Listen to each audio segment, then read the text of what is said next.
So Lindsay Hedlund, the personal assistant to Harvey Weinstein's show, is almost here. They've just released their last trailer, and we're going to see. Is it better than the teaser trailer that came out? That was pretty awful. I have hopes that will be, but I don't think this is going to be the same for Star Wars. I honestly think that this is probably going to just dig the hole deeper, but you know what? Maybe we should have some hope here, guys. Maybe Star Wars isn't dead. Maybe Kathleen Kennedy has finally found a creator that can enact her vision in a way that brings us all back to Star Wars and be like, you know what? The High Republic, it's the way to go. Disney Star Wars, it's the best thing since sliced bread.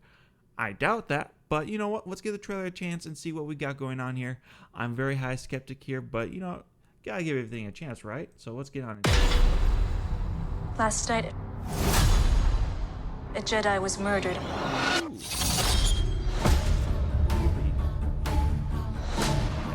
The Jedi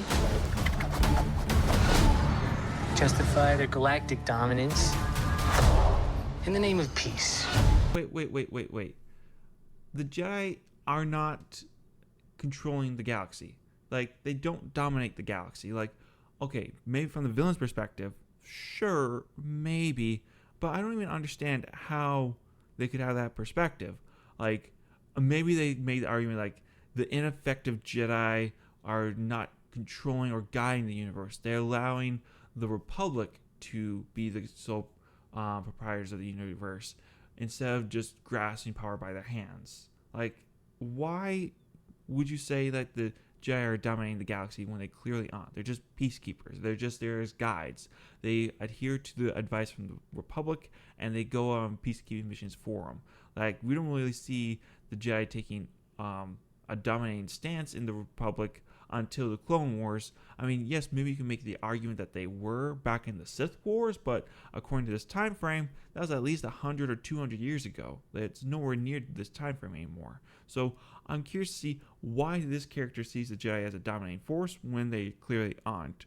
I mean, the most you can say as a Sith or as someone who's opposed to Jedi is that they're ineffective at worst. The only reason why I say ineffective is because it'd be more effective if they took a proactive stance, more hands-on approach, and were more controlling, more in the government system, if you want to go that way, versus being more reactionary, being directed around by the Senate, and just following the will of the Force versus a more direct approach. That's at least my point of view. I don't really see where this dominating force of the Jedi is coming from.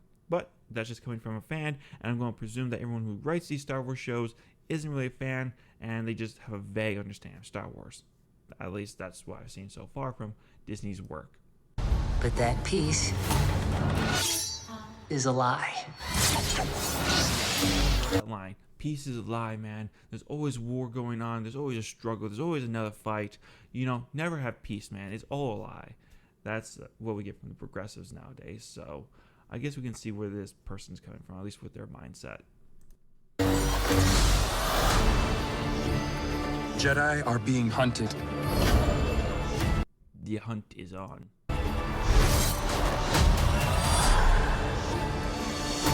She was my student. I trained her. Let me be the one to bring her in.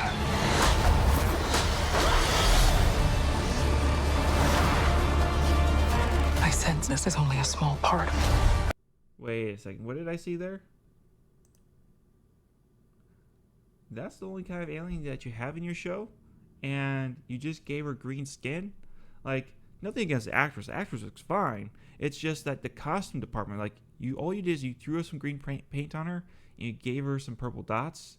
You couldn't give her, like, some, like, I don't know, appendages coming off, like, maybe a third eye. Like, this looks cheap, guys. Like, you spent all this money on everything else, but you just made your alien look cheap? Come on. Of a larger plan. Some sort of shift to tip the scales. It's time to face the past. Oh, you want to face the past now? How about you don't want to just let it die? Make way for the future? Are we changing how we're perceiving Star Wars now? I doubt it.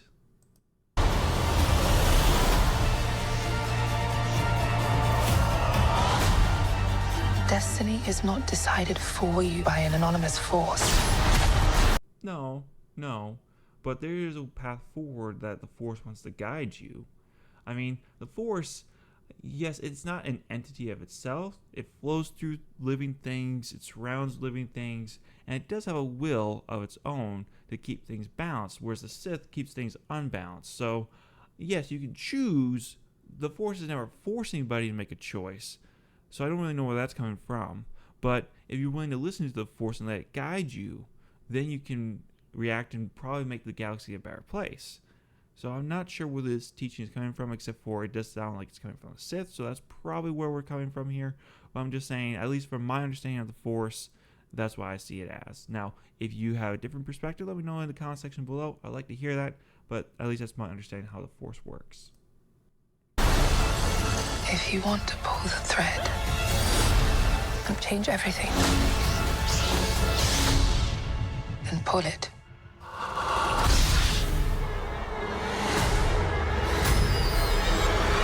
What the heck?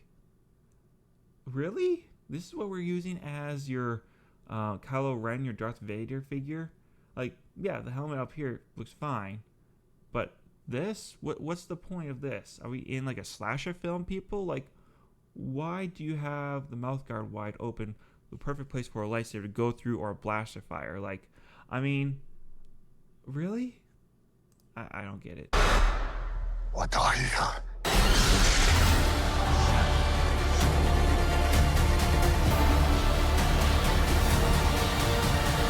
do you guys think?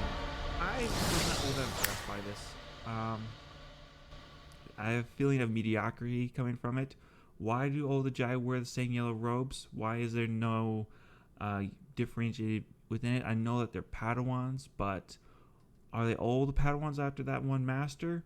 Is that why they all have to wear yellow robes? Are they all from the same school of thought that they all have to wear them? Like, I'm just trying to understand. Like, you got plenty of diversity here, but all your Jedi look the same. Like, why all their clothing homogeneous? Like, just tell me the reasoning behind that. Because at least within the Star Wars TV shows and the after Star Wars movies, the Apprentice at least had some unique variation in their garb. At least in my opinion, they did. From what I remember, maybe I'm wrong with that, but they all look kind of samey. So you guys let me know down below what you thought. The main black chick, fine. I didn't find anything interesting about her. I don't know, the most interesting aspect of the show is probably the vehicles. The aliens you had was bland. The Jedi were bland. There's nothing exciting about it. You threw some one-liners out there that might get some normies excited, but for actual Star Wars fans, it's something we've all heard before, or at the very least, it's here we go again. So, but maybe I'm just being too dour on it. Maybe I'm just a little bit too crushed on it. I mean, from what I see down here, I'm not the only one who is dissatisfied with this trailer and the way that Star Wars is going. But you guys let me know down in the comment section below. Am I being too harsh on it, or am I not being too harsh enough? I look forward to hear what you guys got to say. Leave a like and subscribe. I'll catch you guys there. Bye.